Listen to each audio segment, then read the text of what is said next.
আসসালামু আলাইকুম রহমতুল্লাহ বারাকাতু। আমি ডক্টর H.M. উমর ফারুক, চন্দ্রগঞ্জ, পশ্চিম বাজার, লক্ষ্মীপুর। একটা পেশেন্টকে দেখাতে চাচ্ছি আপনাদের সামনে। শিমুল, বয়স হলো 27 ইয়ার্স ওল্ড। তার প্রবলেমটা কি? প্রবলেম হলো cracking of palm and sole and tip of the finger, অর্থাৎ তার হাতের তালু, পায়ের তালু এবং আঙ্গুলের ডগাগুলো ফেটে ফেটে যায়। সেখান থেকে হালকা টিপ দিলে ব্লাড যায় এবং ব্যথা করে। ওগুলো চাপ দিলে, যখন চাপ দেয় বা ভারী কোনো জিনিস বহন করে হাঁটে, তখন তার ওই জায়গাগুলোতে সে ব্যথা পায়।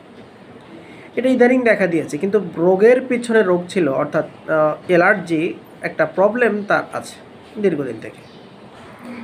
তো আমরা সেই ভিলেন যেটা তাকে ক্ষতি করতেছে মূলত হলো অ্যালার্জি প্রবলেম। এই অ্যালার্জিটা তাকে বেশি ক্ষতি করতেছে। আমরা সেটা সারানোর চেষ্টা করব। তো কথা বেশি নয়, কী ওষুধ দেব?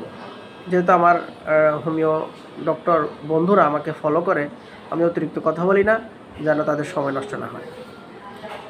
সরাসরি কথা, আমি তাকে ওষুধ দিয়েছি মার্কুরিয়াস সোলোবিলিস। But why?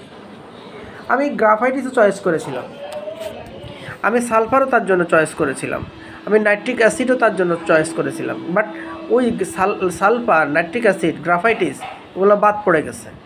কেন?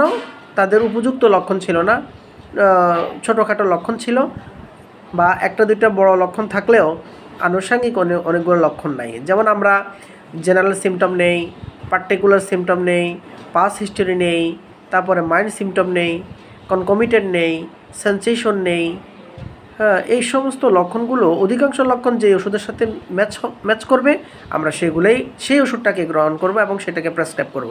এতে করে রোগীর ফায়দা কি? রোগীর সময় লস হবে না এবং তার অধিক টাকা লস হবে না, অতি দ্রুত রোগ সারবে। আর যখন কম সিমটম মিলল এই সমস্ত মেডিসিনগুলো দিয়ে ফেলবো অজ্ঞতার কারণে, তাহলে রোগীর সময় লস এবং অর্থ লস। তো এটা ডিপেন্ড করবে ডাক্তারের অভিজ্ঞতার উপরে, ডাক্তারের প্র্যাকটিসের উপরে, চর্চা বা সাধনার উপরে। তো আমার স্যার যেভাবে আমাকে শিক্ষা দিল, ঠিক সেইভাবে আমি আমার এই পেশেন্টকে ইভ্যালুয়েশন করলাম, ফিল্টারিং করলাম। ওই হিসাবে দেখুন, আপনি দেখুন, এই যে গ্রাফাইটিস একটা প্রবলেম, মানে একটা মোটাসোটা বডি, ওবিস পারসন, কারণ চলে গেল। আচ্ছা, এরপর দেখলাম যে চিলি একটু শীত করে তার ভিতরে। অ্যাভারশন টু মিল্ক, এই যে লোকটি আপনার মিল্ক খেতে এত ভালোবাসে না, ডিজার পর সাওয়া, টক খেতে পছন্দ করে। বাট আমি গ্রাফাইটিসকে দিলাম না। কী কারণে দিলাম না? এই কারণে যে গ্রাফাইটিসের একটা চারিত্রিক লক্ষণ আছে, সেটা হলো মানে যে ফাটার জায়গা বা ক্ষত জায়গা, সেখান থেকে আপনার মধুর মতো রস বের হবে, গাঢ় গাঢ় কতগুলো রস বের হবে। ওই লক্ষণটা না পাওয়ার কারণে আমি গ্রাফাইটিসটা আপাতত দিলাম না। কিন্তু আবার সেকেন্ড প্রেসক্রিপশনে এই ওষুধটা আমার হাতে থাকবে। যদি আমার প্রথম প্রেসক্রিপশনে আমি ফেল করি, তাহলে গ্রাফাইটিস আমি হাতে রাখবো, কারণ গ্রাফাইটিস অনেকগুলো লক্ষণ এই ছেলেটির ভিতরে আছে। আসুন এবার সালফার। ও ঘুম থেকে উঠলেই বাথরুমের চাপ হয়, ঠিক না? হ্যাঁ, ঠিক। এই লক্ষণটা বহুদিন থেকে। তাহলে সালফারের একটা নিজস্ব লক্ষণ, একেবারে নিজস্ব লক্ষণ। এর মধ্যে আবার সে দুধ খেতে পছন্দ করে না। তাহলে দুইটা সালফারের লক্ষণ একেবারে প্রমিনেন্ট। এছাড়া সালফারের লক্ষণ তেমনটা নাই। কেন বললাম?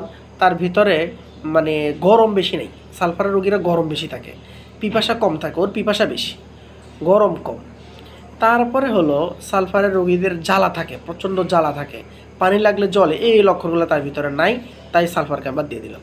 কিন্তু আমাদের অনেকেই ভুলবশত এই দুটা লক্ষণ পেয়েছে, চট করে সে সালফার দেবে, রোগী ফেল করবে। দেন অ্যাসিড নাইট্রিকও সুন্দর একটা ওষুধ এখানে, কারণ চিলি শীত করে, মেজাজও খুব হট টাইপের লোক এবং হারিনেস টেন্ডেন্সি, এবং ওই যে অ্যাভারশন টু মিল্ক, এগুলো কাজ করে। এবং প্রান্তভাগ যে টিপ অফ দ্য ফিঙ্গার, এই সমস্ত প্রান্তভাগগুলো ফাটে।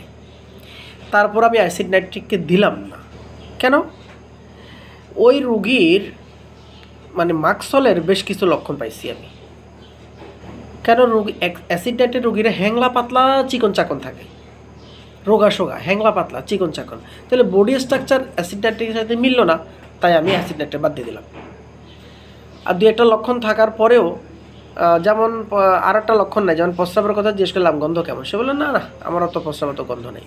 তাহলে প্রস্রাবের গন্ধও নাই, হ্যাঁ, তার শরীরের স্ট্রাকচারটা অ্যাসিড নাইট্রিকের সাথে যায় না, তাই অ্যাসিড নাইট্রিক দু একটা লক্ষণ থাকার পরেও আমি অ্যাসিড নাইট্রিক বাদ দিয়ে দিলাম। এটাকে বলা হয় এলিমিনেটিং সিস্টেম, রুগী দেখার এলিমিনেটিং সিস্টেম। এই এলিমিনেটিং সিস্টেমটা যদি অনেক ডাক্তার না বুঝে তাহলে রুগী ফেল করবে। ফিল্টারিং সিস্টেমটা যদি ডাক্তার না বুঝে তাহলে রুগী ফেল করবে। তারপরে ইভ্যালুয়েশন সিস্টেমটা, যেটা মূল্যায়ন করা, লক্ষণ এর মূল্যায়ন করা। আচ্ছা, আপনি যে দোকানে কাজ করেন, মনে করেন আপনার জায়গায় যদি একটা দুর্বল লোক, যার গায়ে শক্তি নেই, তাহলে কি মালিক ওই লোকটারা রাখবে? রাখবে না। কেন বলেন তো, কেন রাখবে না? উনি কাজে সবদিকে দুর্বল, কাজে দুর্বল, ভারী জিনিস চালাইতে পারে না, তাড়াহুড়া করে কাজ করতে পারে না, এই কারণে রাখবে। সবসময় যে কোনো মালিকই রাখবে স্মার্ট লোক, শক্তিশালী লোক, কাস্টমারের সাথে ভালো আচরণ, হ্যাঁ ভালো ব্যবহার, হ্যাঁ, এই ধরনের লোকদেরকে মালিক পক্ষ পছন্দ করে।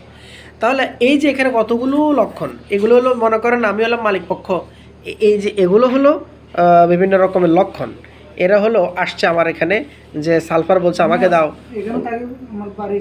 হ্যাঁ বাড়ির পয়সাটা দাও, বাড়ি বলছে আমার বাড়ি হচ্ছে দক্ষিণ হাতিয়া, 3 নং ওয়ার্ড, 6 নং সার্কিং, হ্যাঁ, জেলা নোয়াখালী। আর এখানে কর্ম কোথায়? এখানে হচ্ছে চন্দ্রগঞ্জ, লক্ষ্মীপুর। আর কার দোকানে? চিন্তাহরণ সাহার দোকানে। হ্যাঁ, ওই এখন চিন্তা সাহা কি এখন আছে? না, উনি নাই, তো মারা গেছে ওনার ছেলে। ওনার নাম কি? বিক্রম সাহা। আমার অত্যন্ত ফেভারিট একটা ফ্রেন্ড, অত্যন্ত ভালো মানুষ।